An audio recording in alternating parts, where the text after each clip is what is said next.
బంగ్లాదేశ్ అంత స్థాయిలో అంటే కొంచెం బంగ్లాదేశ్లో దారి తప్పినప్పటికీ నేపాల్లో మాత్రం యువత ఒక పద్ధతి ప్రకారం ఉద్యమం చేస్తూ ఎప్పుడైతే ఈ ప్రభుత్వం కుప్పగూలిపోయిందో ప్రధానమంత్రి కూడా అక్కడి నుంచి కనుమరుగవ్వడం అండ్ ఇతర మంత్రులు రిజైన్ చేయడము అండ్ ప్రత్యామ్నాయ ప్రభుత్వం వైపు అడుగులు వేస్తున్న తరుణంలో అవినీతి పైన ఆ గళాన్ని మార్చి అవినీతి పైన కూడా వాళ్ళు పోరాడుతూ ఉండడం బట్టి సో ఉద్యమానికి స్పష్టత లేకుండా స్టార్ట్ అయిన ఉద్యమం ఒక స్పష్టత దిశగా వెళ్తుంది అని చెప్పుకోవచ్చు.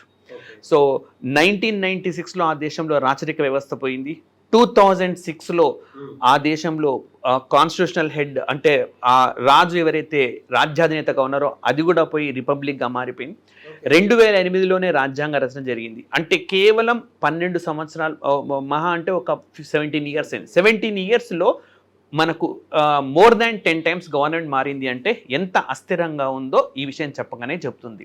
సో ఇన్ని పరిణామాల నేపథ్యంలో ఈ ఉద్యమం అనేది రావడం అయితే బయటి దేశాల పాత్ర కూడా ఇందులో కొంత ఉందని చెప్పుకోవచ్చు. కానీ ప్రధానంగా నేపాల్ యువత చైతన్యవంతంగా ఈ ఉద్యమాన్ని దారితీసిందని చెప్పుకోవచ్చు.